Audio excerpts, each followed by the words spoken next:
I've got flat feet.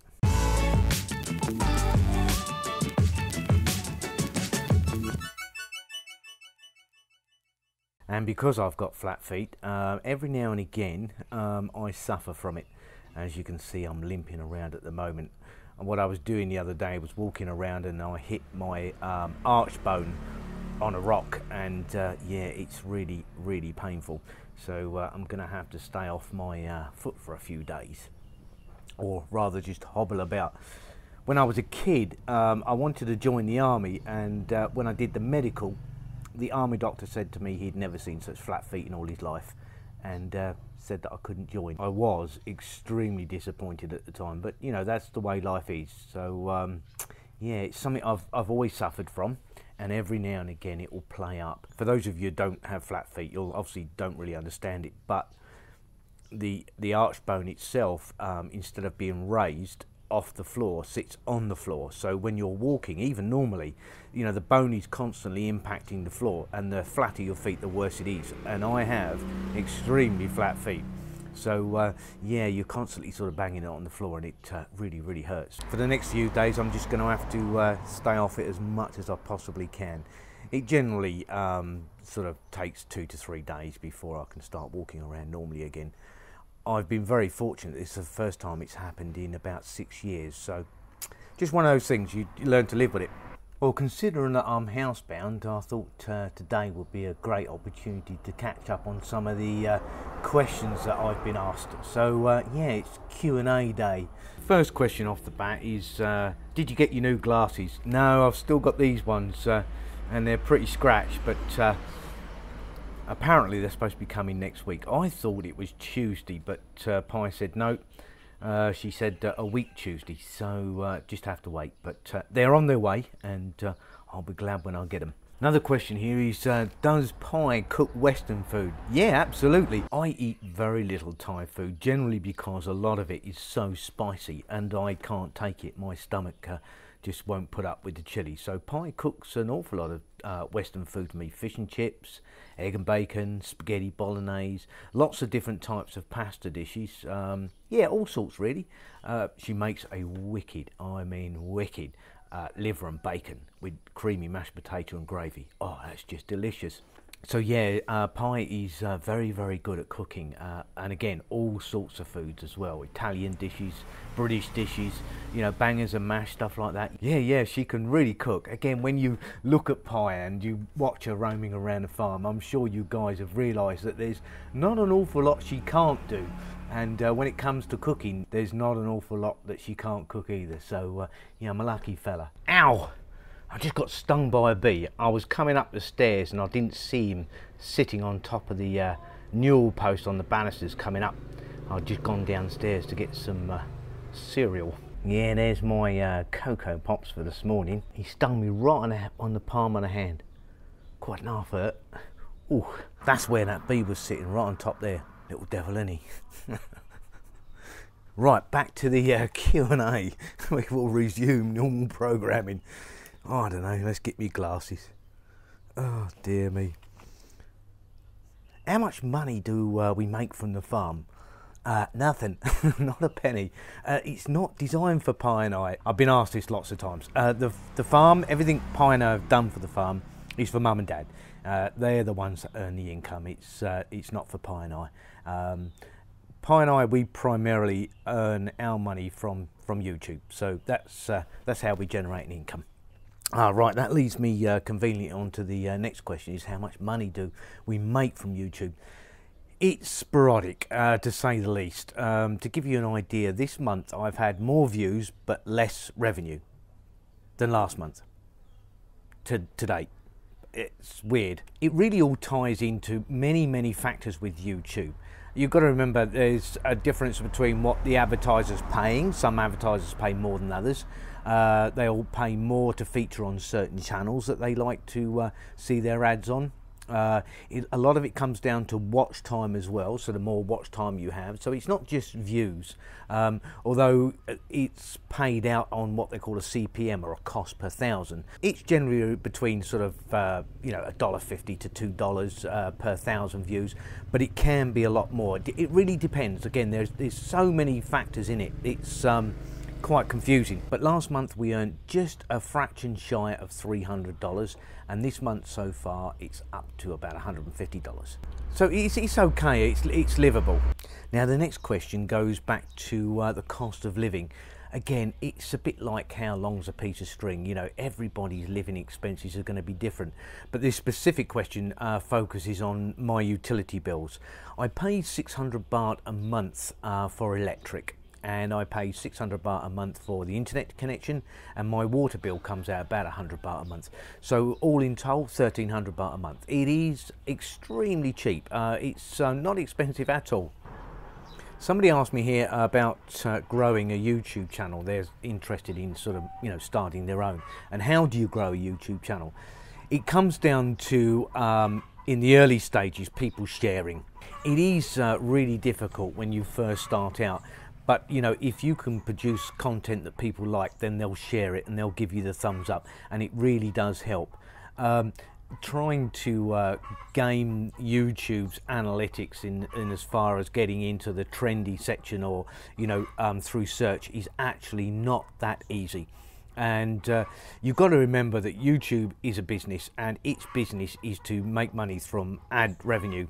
And the way they do this, of course, they specifically look for channels or particular vlogs that are capable of generating a vast amount of money. We're looking at millions of views. So yeah, if you've got a channel that has an awful lot of subscribers and generates an awful lot of views, then YouTube's going to favour them. It's just the way it is. They're going to make more money out of it, and that's what they're in it for, making money. So for a small channel, you're going to rely on your viewers to share what you do. So again, guys, if you like what Pi and I do, share, subscribe and like. It does make a vast difference. It really does. So if you're just starting out, just bear that in mind. It is difficult. There's no two ways about it. It takes an awful lot of work, time and dedication.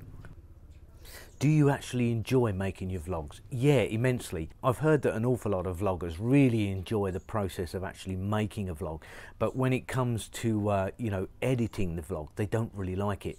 For me personally, I think the editing process is the best part of it all. And the reason being is that whatever you've created, of course, you can then start putting it all together. It's where the real creative side to vlogging, in my view, comes in. I've actually said this on a number of occasions, that editing is the key to actually producing a very, very good vlog and making it as creative as you possibly can. It is about entertaining and informing people, so I consider editing to be the primary factor in producing a good vlog. Another question is, when will Pi and I show you more around Chiang Rai? We'd love to, and it is on the cards, guys. You're just going to have to bear with us. Right now the farm is taking precedence over everything else, so yeah, we just want to get this pond sorted for the next batch of fish, and then Pi and I are planning on to get out a little bit more. So yeah, I'm really looking forward to it. As you know, I'm into motorbikes. I really want to get out on the bike, and I really want to explore the area and show you around. I believe that the vlog can grow from it as well. At the end of the day, it is a passion that Pi and I have, and that's travelling around and getting about on the motorbike as well. So yeah, it'd be nice to see some other places. So bear with us, it's coming. Do I ever think about going back to the UK? No, there's nothing to go back for.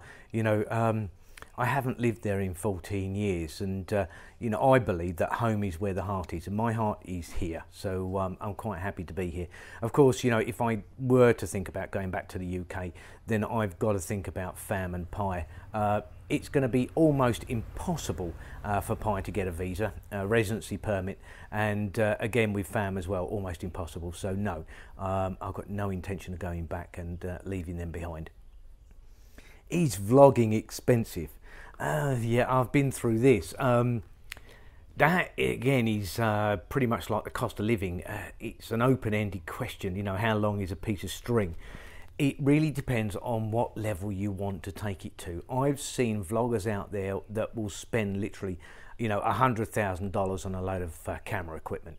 My entire setup probably cost around about 12 to 1500 US dollars. So in the scheme of things, when it comes to vlogging, not massively expensive. I have a GoPro Hero 5 Black, I have a Feiyutech G5 gimbal, I have the Tascam DR05, a lapel mic, and you know, a few accessories such as a little tiny tripod and bits and pieces. So yeah, not a huge amount of equipment, and also now have a boom mic that was donated to us by Bob. So yeah, it's not exactly the most expensive setup though in the world, but it certainly serves a purpose for Pi and I.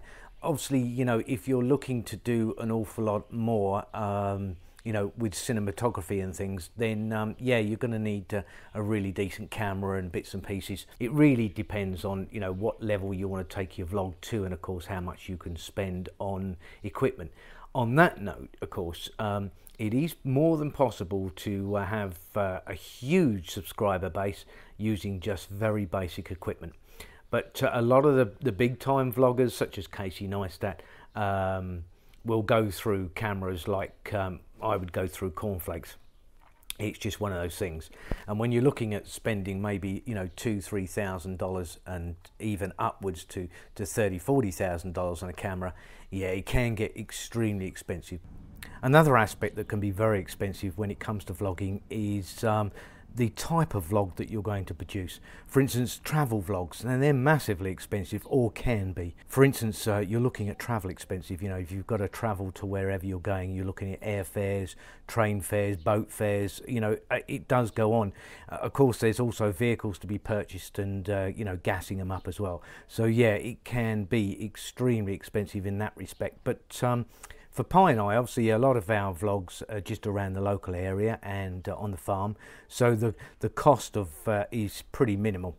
Another question is, what's your favourite place in Chiang Rai? That is actually a very difficult one, because there's so many wonderful places that we've already visited, and there's so many other places that we haven't yet visited. The White Temple, that was beautiful. I really enjoyed the day out. But I think if I had to pick one place right now, it would be Doi Tung Mountain. And there's just so much there. And I'm very much into scenery, and the scenery up there is absolutely breathtaking. It really is. I thoroughly enjoyed walking around the royal villa as well. The late King's mother had it built, and it's just beautiful inside. It really is. It depicts a Swiss chalet, and it's just stunning. I mean, really pretty. Unfortunately, I couldn't take a camera in there. There's no cameras allowed, but I did get a few shots of the outside, which was permissible. It's a beautiful place though, because you've got all the gardens, you've got the auditorium as well. There's lots and lots going on up there. Plus, if you go further up the mountains, you've got the temples, and then go to the other side just slightly, and you've got the military outpost where you overlook the Burmese mountains, or Myanmar, and it is absolutely breathtaking. Yeah, the scenery is number one for me. There's something about it I really like, and I'm really into mountains.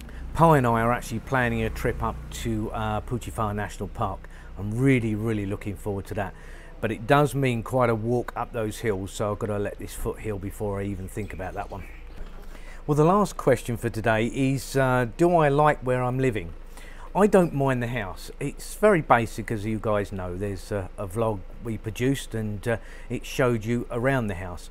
It is extremely basic, and it's not something that Westerners are pretty much used to. But, you know, my view is it's a roof over my head. And again, as I've said before, the older I get, the less I really want. I'm really not that bothered about it. But I don't actually like the location. The village is fine, but the location of this house is right on the main road. We get an awful lot of traffic, farm traffic, big old dumper trucks and everything else. It's constantly dirty in the house. There's so much dust and grit and dirt. You know, you can get the duster out in the morning and polish, and within a couple of hours there's an inch of dust all over the place again. It's a nightmare. The thing that I really don't like about it is the noise. It's constant. if it's not the folks over the road shouting and screaming at each other all day long, it's the loud cow parties that they get involved in. So lots of drunks. I don't really appreciate it. There's lots of loud music, as you guys know. I've complained about this time and time again, but it is what it is for now, and until we can find somewhere local that's available for rent, then we're just stuck with where we are. A few people have said to Pi and I, look, why don't you just go and find somewhere else to rent? It's not that easy because it's a small village, and of course Pi doesn't want to move too far for two reasons. One, the farm, and two, Fam's school. She doesn't want to be changing his school. She don't want to be upsetting the apple cart with him right now. So yeah, unless we can find something in the village, then I'm afraid we're stuck here. And again, it's not that easy to find somewhere in the village, so we'll just have to put up with it for now. Now that kind of leads me back to the question of, will Pi and I show you guys around Chiang Rai a little bit more? Pi and I do have plans, as I've said to you. We want to get out and about a lot more, even to the point where we're gone 2 or 3 days and then come back and edit all the video. The issue, of course, will always be Fam, and he is our #1 priority. He's a super little fella, but ultimately this vlog is for his benefit. If we can make a success of this, it means he can have a better life, better opportunities. It really is a case of a balancing act, so we'll see how things progress in the future. You can see what I mean about the noise. It is constant.